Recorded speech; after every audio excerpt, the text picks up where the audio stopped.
Hey, good Tuesday evening, everyone. State Representative Brad Halbrook with the Illinois Freedom Caucus team, Dan Calkins, Representative David Freese, and State Director Colin Mosley, as we bring you another edition of our Tuesday night roundtable.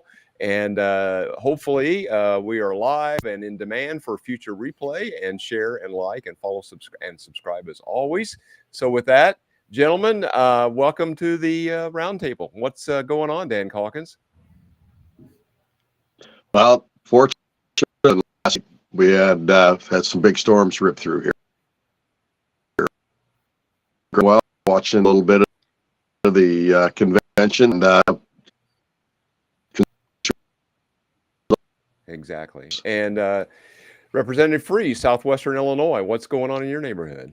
Well, we had a little rain this morning, which is nice. I think the farmers appreciate that, timely, as long as we don't get washed out.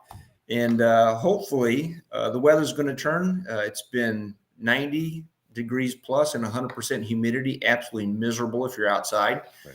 So we're going to get some cooler weather after the rain, which I think everybody's looking forward to. Right, exactly.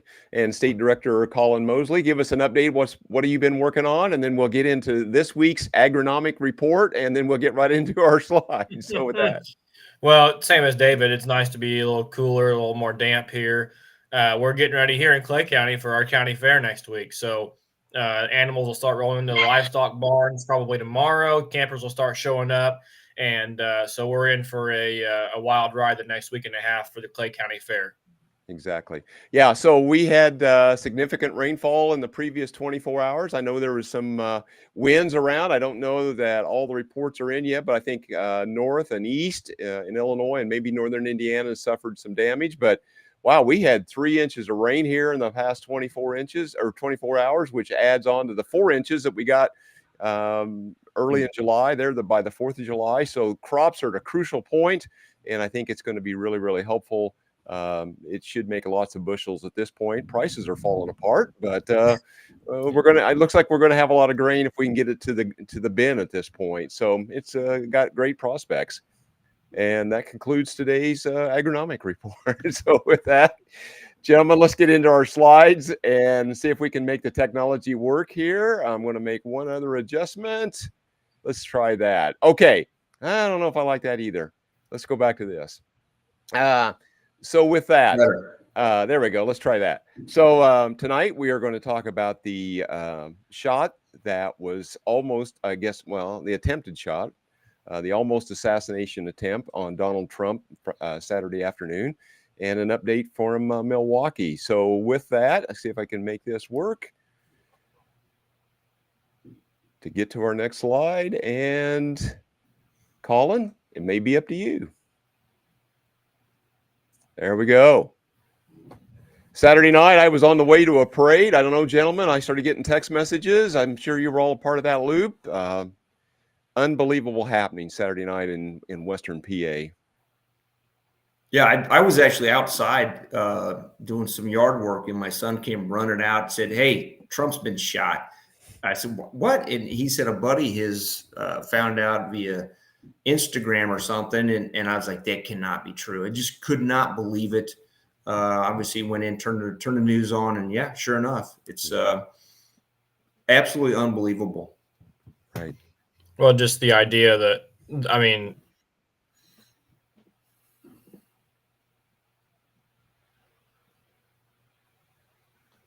there we go. Just the idea that one slight head turn saved his life.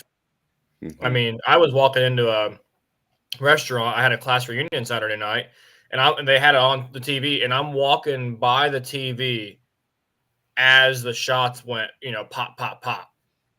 And I stopped and I looked. I'm like, is this really happening? And you see him get up with blood coming down his ear, and just a sort of a third world picture on the TV. It was just crazy. Mm-hmm. Sure was. Dan, any comments? Well, we're watching now the after action reviews and what's going on. There's a lot of things that are happening. I know yesterday. Earlier today, I guess, they're starting to show some footage, cell phone footage 68 seconds before the first shot was fired, people on the ground were pointing out this guy. So there was an attempt to stop this by people on the ground. I think some of the reports that are coming out is that the incompatibility of the communications between the local PD and the Secret Service. Secret Service had tasked the local law enforcement folks to kind of control outside of that immediate perimeter, and there were police officers, but I don't think they had any way to talk directly to the Secret Service to report anything that they found. So this is going to be, I think it's going to be a real tough situation for the United States Secret Service, not expanding, their reach, not securing outside of the immediate perimeter. No drone. Why would you not have a drone in the air? I mean, Dan, that was my immediate reaction. I said, why the heck don't they have a drone up? I mean, you can get a drone relatively, in the big scheme of things, relatively inexpensive. And it takes one person to man it, and you could circle, the entire perimeter and beyond it continuously, and, have eyes in the sky during the entire event. Why that wasn't done for Trump is a real question as to what was going on and why. Yeah, it leaves a lot of room for conspiracy, which is the last thing the Democrats need right now. And honestly, if there's anyone that should be thankful that Donald Trump survived this attack, it's the Democrats, because nobody in the world would have believed them if he would have been killed that it wasn't them. I mean, how many times does history have to repeat itself, before people no longer believe anybody? But to the point about, the drones and the Overwatch, I mean, I've been to events, even smaller scale events, where they had multiple drones flying a path. There's no excuse, especially, we're not talking about some long range, American sniper 500-meter shot. I mean, this guy was basically field goal to field goal, right, from the former president of the United States with a rifle on a white roof.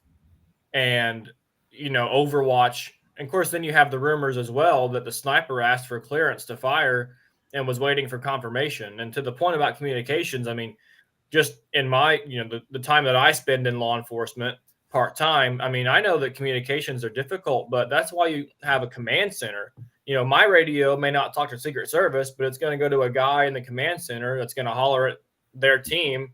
And that happens within seconds. Mm-hmm. There's certainly no excuse for a minute and a half to go by. Yeah. So just a complete and utter failure. And I think that, Joe Biden can't secure the border and his Secret Service can't secure a rally. And I mean, it just is what it is. But we've come to a complete point of utter incompetence. Right. Yeah, gentlemen, one of the YouTube guys that I watch, Mike Morgan, has a place in Western PA. He lives 15 minutes from this site, but he had great YouTube, great video of the site that afternoon. He'd went there and he had some aerial photos and he laid it out. I mean, this guy was closer than some of the spectators that had went through the security checks to get into the grounds. And why this perimeter wasn't more secured and the many other things, I guess we'll find out in the coming days and weeks and months here. But just stunning. Yeah. Hopefully we get some answers. Right. Yeah. Yeah. So, so here we go. I guess we've kind of touched on a few of these things. Yeah. So, I guess this bottom bullet point here, gun laws aren't going to fix this problem. We continue to see hundreds of millions of dollars that are being released, state and private money in Chicago for violence prevention. Guys, I don't think until we have a change of hearts and minds, none of this money, none of these laws are going to make any difference. I'll just throw it out for a little discussion there. No, Brad, I think you're 100% on point on this. And I tell when I'm debating or discussing Second Amendment and gun laws, I tell people there are probably more guns per capita in my district than in Cook County. I mean, I know people with over 100 guns. That's an individual, not a dealer. I guarantee it, they've got ammo for every firearm that they own. And they don't go around shooting people. Well, Right. why? Because, they of the way they were raised, brought up, and my guess is they probably have a church they're affiliated with too. Right. So that no law is going to, in my mind, is going to fix this. We need to bring the family back, bring God back. We really need to do that. Right. Yeah, just because the temperatures go up and people start moving around outside, the murder rate in Shelby County or Effingham County or Clay County or Christian County, none of those murder rates go up. No. Just because the temperatures go up. I mean, people are respectful, on and on and on. Yeah. And so it just has a different fiber to it, I guess. But yeah. Well, the other thing, I mean, there's two things really quick. Number one, to the earlier points, the Democrats don't ever seem to want to take accountability for the fact that they destroyed quality education and economic opportunity, which leaves a lot of room for people to start committing crimes to think they have to survive that way. Right. And they take no accountability for that. The other thing is the reason, these places have the strictest gun regulations and restrictions of anywhere. Oh, so true. And have the highest crime rates. And here where we live, the reason why we don't have these things, I mean, we have maybe one homicide every couple of years in Clay County. The reason why is because everyone knows that someone's probably packing one of these. That's why no one does that. And seeing that's why we have a civil conversation on this little round table every week. All right. Let's see what our next slide is here. Probably going to talk about the RNC convention. And yeah, I thought my internet was in better shape than it was. And there we go. Now we go. And so we have the chairman of the Illinois Freedom Caucus, Chris Miller, and his wife, Congresswoman Mary Miller, is live there. And we was hoping to have Representative Leader Chairman Miller on this morning, but he is kind of tied up with what's going on. I'm sure they got a busy 3 or 4 days in Milwaukee. And hopefully y'all got to see. I'm sorry, Dan. Go ahead. No. I was just going to say, we've had the privilege of watching, from home the last. It's some. It can't be. I'm sure as emotional and energy packed as. It's interesting to watch the things that come forward, that are being presented. This convention is, the talking heads have said, this is Donald Trump's convention.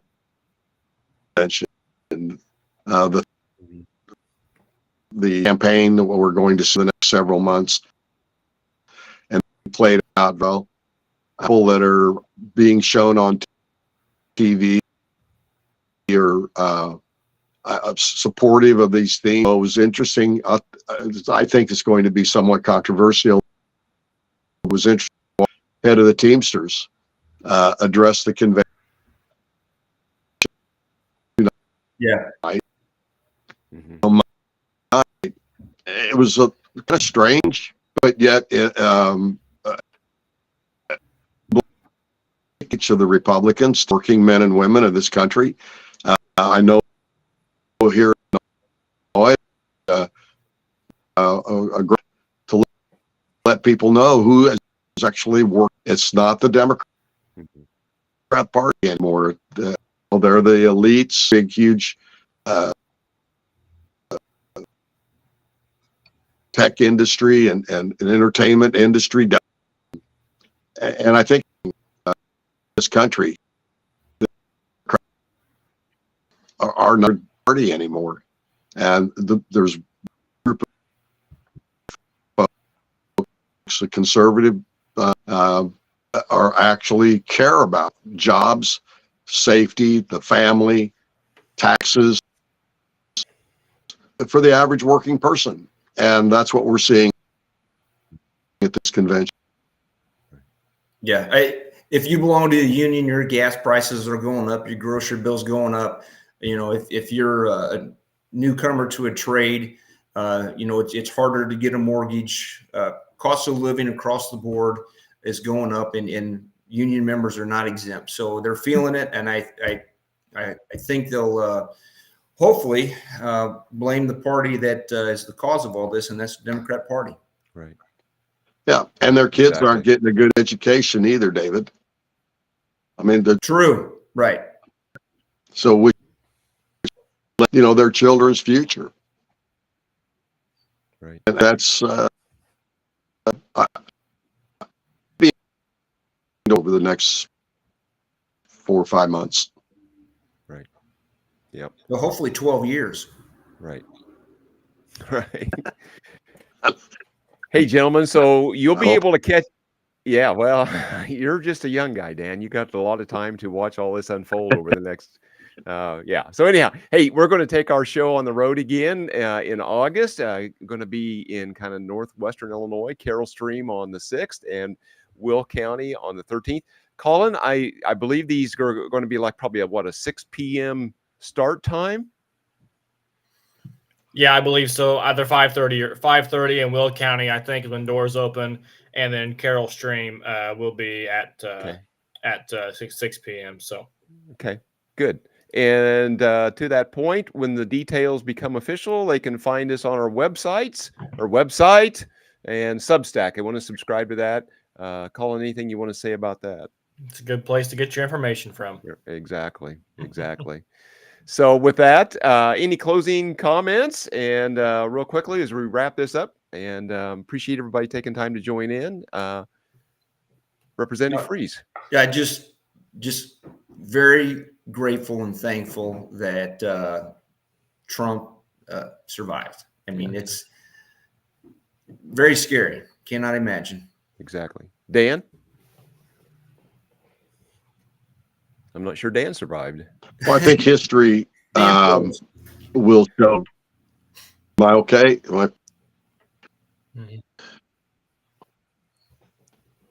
All right. Yep. Well, close we came to absolute last Saturday, and I'm very hopeful that the United States are going to recognize the need for action, and Donald Trump and J.D. Vance, an amazing gesture of the Republican Party, will be elected. Exactly. Colin, closing thought. It took Joe Biden longer to respond to this shooting, this attempt on President Trump's life, than it did for him to call out January 6th as being on Donald Trump's lap. And I think that says a lot. There's been no accountability taken for their hateful rhetoric of him, but yet, J6 is all his fault. So it's just hypocrisy. Mm-hmm. And I think all it does is fuel us to move forward and win in November. Right, exactly. Well, guys, I think we're at a crucial moment in history. I think it's a very galvanizing moment in time. I think we all saw the spirit and literally the fight in President Trump. As the Secret Service was trying to get him off the stage, he was putting a fist bump in the air and saying fight. And as they were stuffing him in the vehicle, he's still wanting to, be with the crowd. They were with him and he was with them. And I think we see that spirit. And, guys, you've heard me say this before live and on this live stream. Citizenship is not a spectator sport. And we've got to join this fight. Now is our time. We've got just really a few months here just to get this deal done and to turn this country around, or it's going to be even more of the same. And with that, I think we're going to close out. Again, we always appreciate you joining us and sharing and liking and subscribe and following to our content. And with that, until next time, we'll talk soon. Take care, guys.